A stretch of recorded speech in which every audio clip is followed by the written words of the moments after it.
तो आज हम बात करेंगे डीसीयू के दो सबसे स्ट्रॉन्गेस्ट सुपर हीरोज के बारे में। मैं बात कर रहा हूँ डीसीयू के सुपरमैन के बारे में और उनके सामने डीसीयू का ब्लैक एडम। क्या हो अगर इन दोनों सुपर हीरोज में अगर फाइट हो तो कौन जीतेगा, कौन होगा इन दोनों की फाइट का विनर। वैसे मैंने इतनी ज्यादा बकवास तो कर ली है, लेकिन मुझे नहीं लगता कि इन दोनों की फाइट कभी हो सकती है, क्योंकि प्रेजेंट में जेम्स गन के कारण डीसीयू का क्या हाल है वो तो हम सब जानते हैं। लेकिन फिर भी मैं इन दोनों सुपर हीरोज की फाइट करवाऊंगा। तो आगे बढ़ने से पहले बस वीडियो पर 50 लाइक्स एंड 1 के व्यूज का टारगेट पूरा कर देना। तो चलिए शुरू करते हैं।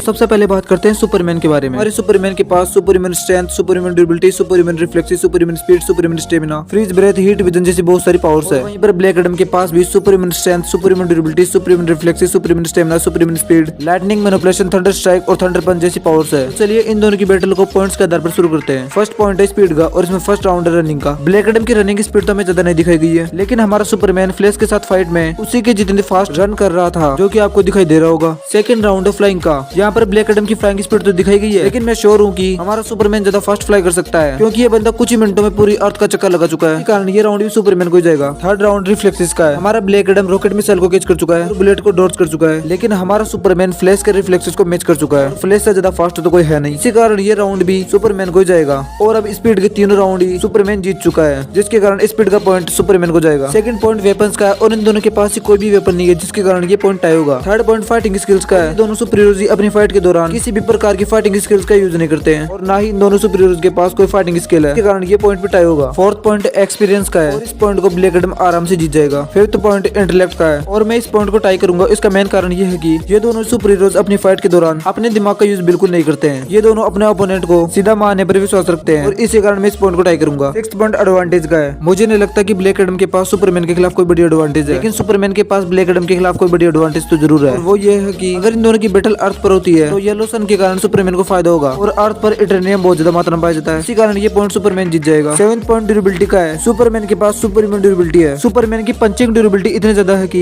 ये बंदा आराम से जनरल जोड, जो कि सुपरमैन के लेवल का बंदा है, उसके पंचेस को भी सहन कर चुका है और डूम्सडे जैसे विलन के पंचेस को भी सहन कर चुका है। सुपरमैन की एनर्जी बेस्ड ड्यूरेबिलिटी भी अच्छी है। ये बंदा डूम्सडे की हीट विजन को भी काफी देर तक सहन कर चुका है और एक न्यूक्लियर मिसाइल के ब्लास्ट में भी सर्वाइव कर चुका है। और वहीं पर ब्लैक एडम की ड्यूरेबिलिटी भी काफी ज्यादा अच्छी है। ब्लैक एडम डॉक्टर फेट की पावरफुल स्पेल को भी आराम से सहन कर चुका है और हमारा ब्लैक एडम से के पावरफुल पंचेस को भी सहन कर चुका है और उसके पावरफुल अटैक्स को भी सहन कर चुका है, जो कि सच में काफी ज्यादा पावरफुल थे। इन दोनों सुपर हीरोज के ऊपर इंसानों के द्वारा बनाए गए हथियारों का घंटा फर्क नहीं पड़ता है। सीधी सी बात यह कि इंसानों के द्वारा बनाए गए हथियार इनका कुछ नहीं बिगाड़ सकते, लेकिन अगर इंसानों के द्वारा बनाए गए हथियार इन दोनों सुपर हीरोज की वीकनेस पर आधारित हो तो फिर इन्हें डैमेज दिया जा सकता है। इन दोनों सुपर हीरोज की ड्यूरेबिलिटी लगभग समान लेवल की है, लेकिन डीसीयू में फीट्स के आधार पर मैं सुपरमैन को ये वोट दूंगा। मेरा मतलब ये पॉइंट दूंगा क्योंकि उसकी ड्यूरेबिलिटी न्यूक्लियर मिसाइल वाले पॉइंट के कारण उसे ये पॉइंट देने पर मजबूर कर देती है मुझे। एट पॉइंट स्ट्रेंथ का है। सुपरमैन के पास सुपरमैन स्ट्रेंथ है। सुपरमैन बड़ी सारी मशीन को खींच चुका है। सुपरमैन ने जनरल जोड को बहुत बुरी तरह से हराया था, जो कि उसी के जितना पावरफुल था। इसके सामने स्टेफन से तो कुछ नहीं लगे थे, जो कि पूरी डीसी पर भारी थे। ये बंदा डूम्सडे को भी अच्छी खासी फाइट दे चुका है और ये बंदा अकेले ही पूरी जस्टिस लीग की टीम पर भारी पड़ चुका है और इन सभी को हरा भी चुका है। और अपने फिजिकल पावर्स के दम पर ये बंदा तीनों मदर बॉक्स को अलग भी कर चुका है। और वहीं पर हमारे ब्लैक एडम के पास भी सुपरमैन स्ट्रेंथ है। ये बंदा हॉकमैन को बड़े आराम से हरा चुका है, जैसे कि हॉकमैन इसके सामने कुछ भी नहीं है। और सेबैक, जो कि इससे ज्यादा पावरफुल था, उसे भी हरा चुका है। डॉक्टर फेट ने यह बात कही थी कि पूरी जस्टिस सोसाइटी की टीम भी मिलकर इसे नहीं हरा सकती है। अब इन दोनों सुपर हीरोज की स्ट्रेंथ भी लगभग समान लेवल की है और इन दोनों में किसी एक को वोट देना वो भी गलत होगा, लेकिन डीसी में फीट्स के आधार पर अभी तक मैं यही कहूंगा कि हमारा प्यारा सुपरमैन इस पॉइंट को ले जाएगा। 9 पॉइंट वीकनेस का है। सुपरमैन की वीकनेस क्रिप्टोनाइट है। सुपरमैन की वीकनेस मैजिक भी हो सकती थी, जैसे कि कॉमिक्स में है, लेकिन मूवीज में ऐसा कुछ नहीं दिखाया गया है। वहीं पर ब्लैक एडम की वीकनेस टर्निया में, जो कि अर्थ पर बहुत ज्यादा मात्रा में पाया जाता है। सच बात तो यह है कि अगर इन दोनों सुपर हीरोज के सामने इन दोनों की वीकनेस को रखा जाए तो ये दोनों सुपर हीरोज बहुत ज्यादा वीक हो जाते हैं और फिर इन्हें कोई भी नॉर्मल ह्यूमन हरा सकता है। और देखो दोनों के पास बहुत ज्यादा बड़ी वीकनेस है, इसी कारण मैं इस पॉइंट को टाई कर देता हूँ। 10 पॉइंट स्टेमिना का है, यानी कि सीधी सी बात यह है कि इन दोनों का स्टेमिना बहुत कम नहीं है। इन दोनों सुपर हीरोज के पास बहुत ज्यादा स्टेमिना है और इसी कारण मैं इस पॉइंट को टाई करूंगा। फाइनली सभी पॉइंट्स खत्म हो चुके हैं। हमारे सुपरमैन के पास है 4 पॉइंट्स, हमारे ब्लैक एडम के पास है सिर्फ 1 पॉइंट और बाकी के पॉइंट्स तो टाई हो चुके हैं, यानी कि डीसी में पॉइंट्स के बेस पर इन दोनों की बैटल का विनर सुपरमैन होगा। लेकिन मेरे दोस्तों अभी भी ये फाइट बाकी है। अब हम इन दोनों की फाइट को कुछ पॉसिबिलिटीज के आधार पर देखेंगे। पॉसिबिलिटी नंबर 1, अगर ये फाइट अर्थ पर हो, अगर ये फाइट अर्थ पर होगी तो दिन हो या रात सुपरमैन को मिलेगा सूरज का साथ। मतलब सीधी सी बात ये की कंदाक में बहुत ही ज्यादा मात्रा में इटरनियम पाया जाता है, जो कि ब्लैक एडम की कमजोरी है, और सुपरमैन इसी का फायदा उठाकर उसे हरा सकता है। अगर ये फाइट दिन में होती है तो भी सुपरमैन जीतेगा, क्योंकि येलो सन की मदद से उसकी पावर्स और ज्यादा बढ़ जाती है। यानी कि सीधी सी बात है कि पहली पॉसिबिलिटी का विनर सुपरमैन होगा। सेकंड पॉसिबिलिटी में अगर ये फाइट किसी और प्लेनेट पर होती है तो क्या होगा, तो सेकंड पॉसिबिलिटी के अंदर वही विनर होगा जिसके पास ज्यादा पावर्स होगी, और मुझे लगता है कि यहाँ पर भी सुपरमैन जीतेगा। अब आपको क्या लगता है, आप कमेंट में बता सकते हो। Third possibility with preparation time, अब यहाँ पर भी सुपरमैन के जीतने का चांस ज्यादा है, क्योंकि अगर इन दोनों को बता दिया जाए कि भाई तुम दोनों की वीकनेस ये है और जाकर एक दूसरे को हराने वाले हथियार को ढूंढो, वहाँ पर सुपरमैन को ज्यादा फायदा होगा, क्योंकि सुपरमैन को वीक करने वाला क्रिप्टोनाइट तो किसी भी मार्केट में नहीं मिलेगा, लेकिन ब्लैक एडम को वीक करने वाली इटरनियम तो कंदाक के पूरे मार्केट में मिलेगी। इसी कारण यहाँ पर भी सुपरमैन के जीतने के चांस ज्यादा होंगे। अब अगर ओवरऑल की बात करें तो सुपरमैन की हीट विजन का शायद ही ब्लैक एडम पर कोई असर होगा, लेकिन ब्लैक एडम की थंडर पावर का असर होगा सुपरमैन पर, क्योंकि सुपरमैन की एनर्जी बेस्ड ड्यूरेबिलिटी उतनी खास नहीं है, जो कि आप स्क्रीन पर भी देख सकते हो। लेकिन फिर भी मैं यही कहूंगा कि सुपरमैन की स्पीड, स्ट्रेंथ और ड्यूरेबिलिटी थोड़ी ज्यादा दिखाई गई है ब्लैक एडम के मुकाबले। इसी कारण आज की फाइट का विनर सुपरमैन होगा। अब अगर आपको भी कोई क्वेश्चन करना है तो आप हमें कमेंट बॉक्स में संडे विद स्काई बैटल लिखकर हमें कमेंट कर सकते हो।